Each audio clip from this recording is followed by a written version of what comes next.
Hi everyone! Good morning! For today's video guys, mag-a-unboxing ako ng bigay ng aking friend. Wow! Ayan guys, binigyan ako ng pusit. Hindi ko alam kung ano to guys. Ano pa to? May iba pa siya oh.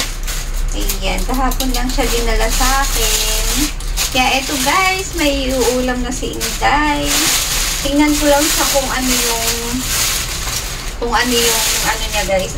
Bago ako umpisahan palang video ito guys, sa mga hindi pa po nakaka-subscribe sa aking YouTube channel, please like and subscribe and pakiclick na rin po ang notification bell para updated kayo sa aking mga bagong videos. So ayan, umpisahan na natin ang aking pagbubukas. Ito na siya guys. Oh my god, ang laki. Ang laki na guys. Ayan, nag-ano na yung tinta. Gusto ko pa naman yung tinta. Ito nga, ang laki nga niya. May maliliit siya. Ito yung maliliit, guys. Maliliit na pusit. Ayan. Ito yung maliliit. Tapos, ito yung nagkalat na yung tinta, guys. Ang dami naman. Oh my god. Ang dami. Ayan siya, guys. So, nakaano na pala ito eh. Nakapack na pala. Oh. 3, 4, oh guys. Fresh yan guys, naka-frozen lang siya kasi hindi pwedeng hindi ilagay sa ref dahil masisira. Kasi galing ano pa to eh. Galing pa to sa hilong. Ayan guys. 2. Ayan, may pangulam na si Inday. Ang dami naman. 2, 4, 5. Tapos isang malaki. Ayan. Nakakatuwa naman, no? Oh, ang laki. Ano kaya gawin ko dito ang luto? Ngayon pa lang ako magluluto nito. Ayan, lahat na lang ay first time sa akin dito. Lahat ay first time. Kasi first time ko rin magluluto dito, guys. Pusit. Kasi nung nasa Pilipinas ako, nagluluto kasi nito ang tatay ko. Ang tatay ko nagluluto, ang luto niya yung adobo. Ang sarap. Ang sarap magluto ng tatay ko nun. Adobong pusit. Kaya ganito siya. Pero hindi ko muna ito iluluto, guys. Isipin ko kung anong-ano ko dito. Magpapaturo ako kasi manunod muna ako sa YouTube. So, ibabalik ko na to guys. Kukuha lang ako ng isa. Siguro ito lang. Ayan. Ito lang yung kukunin ko. Ito lang yung aking iluluto guys. Kasi ano lang naman, ako lang naman mag-isa yan. Kaya itong ulam na to ay grabe, aabot pa ito ng ano guys. Aabot pa to sa akin ng isang buwan. Tama nga yung sabi nung nagbigay. Isang buwan daw. Talaga, isang buwan. Isang buwan yun.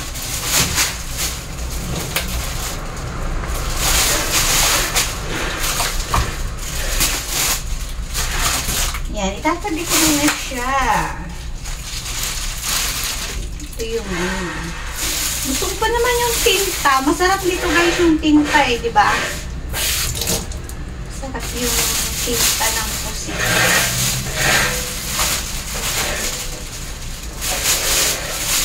Ikat ko lang siya ng plastic.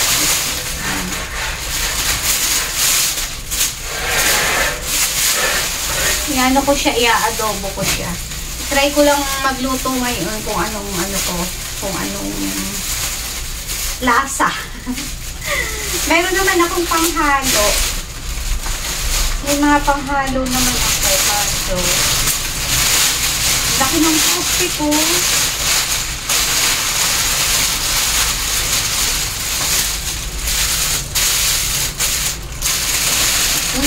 Pinabangan ito.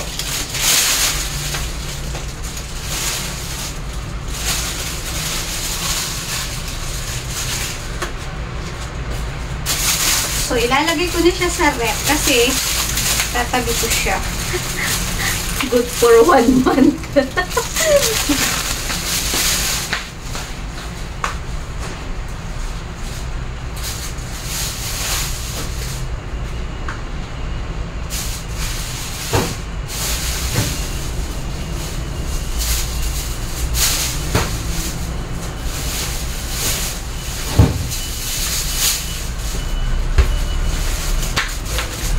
Ito kasi mamaya naman ako ay magluluto. Ito naman ang aking iluluto para sa boss ko. Yan. So, anong gagawin ko dito, guys? Nagugutom na ako. Nagugutom na ako. Oh my God, bakit dumilim? Diyan ka lang. Ito ang gagawin ko dito.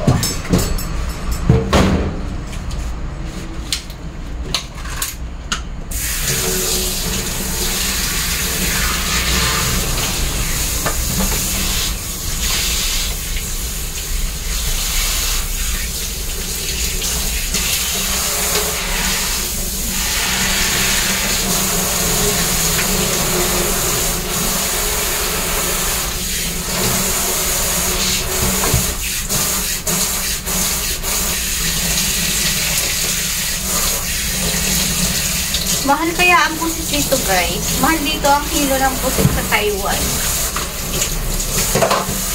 Eto, swerte ko na lang kasi mayroon akong mga ano. Oh, yan po. So, 10 pala sa isang ano. 10 pieces.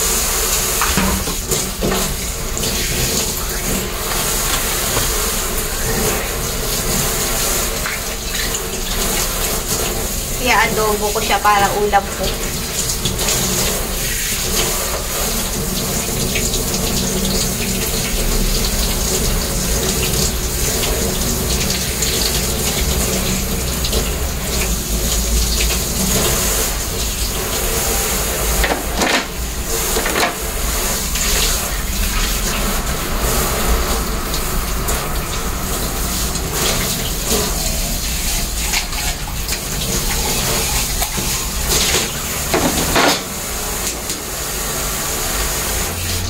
Ay, nasa rep pala yung ano ko. Ano ba yan? Nalagay ko pala sa rep yung binili ko, guys, na bawang.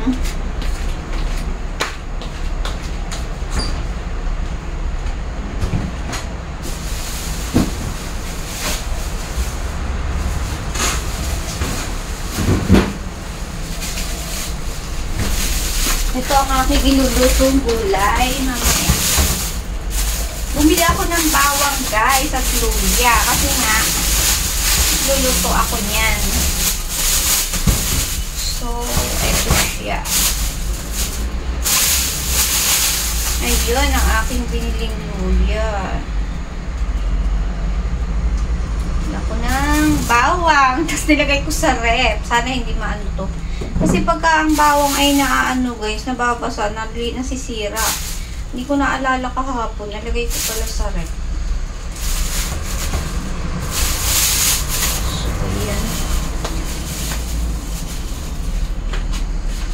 Mag-ano lang ako, guys. Hihiwa lang ako nito. Ihahalo ko siya sa pusit na aking iluluto. Kasi mahalo ako siya ng luya para daw walang lansa. So, ayan. Kaya tayo.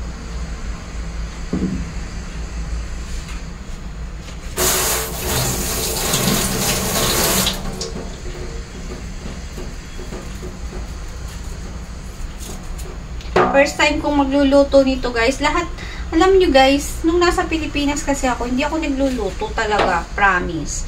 Kasi ang nagluluto sa amin, tatay ko kasi no nasa akin. Tapos mga kapatid ko. Kaya ako naman kasi may trabaho noon. Kaya pag uwi ako ng bahay, kakain lang ako. Tapos, tutulog. Yun lang ang ginagawa ko noon. Kasi nga, sila ang nagluluto. Kaya eto, hanggang sa dalaga pa ako, hindi naman din ako nagluluto. Alam ko lang lutuin kanin. Kanin lang niluluto ko kasi hindi ko talaga hobby yung ano. Hindi ko talaga ano yung pagluluto. Pero ngayon guys, nung nandito ako sa Taiwan, ito nga nakakapagluto-luto ako kasi pinagluluto ako ng boss ko pag Monday kasi ng gabi, dito sila kumakain. Nagluluto ako mga gulay-gulay lang yan. Pero mga gulay-gulay dito, simpleng luto lang. Gisa mo lang sa bawang, tapos lagyan mo lang ng konting asin, pampasarap, yun lang.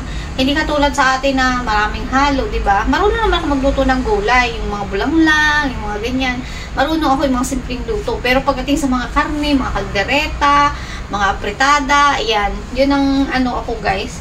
First time ko nagluto dito sa Taiwan ng apritada. Nitong nakaraan lang na week, nagluto ako guys ng apritada. Tapos, nagluto din ako ng spaghetti. Ayun. Kaya, natutuwa ako kasi, kahit pa paano, natuto na akong magluto. Kaya, masaya. Masarap pa lang magluto. Masarap siya. Lalo na pag natikman mo na yung luto mo, guys. Nakakatuwa kasi kaya ko palang magluto. Dati kasi, ayoko magluto dahil sabi ko, baka hindi makain. Baka hindi ko magustuhan ng lasa. Eh, ako lang naman yung kakain. Pero kahit na, baka hindi ko rin magustuhan yung lasa. Di sayang naman yung lulutuin ko. Kaya yun, nung na-try ko siyang magluto ng ano guys, ang apritada nga. Aba, nasarapan ako, pati yung apo ni Lola, pinatikim ko. Nasarapan sila. Sarapan. Kaya yun, proud naman ako sa sarili ko dahil marunong pala ako magluto. Kailangan lang talaga gagawin natin at susubukan kasi hindi natin mapapatunayan na kaya natin ang isang bagay kung hindi natin susubukan. 'Di ba guys? Kaya yun, lahat ng gusto kong gawin ngayon, eto, ginagawa ko. Lahat ng gusto kong lutuin, pag naisipan ko, lulutuin ko siya.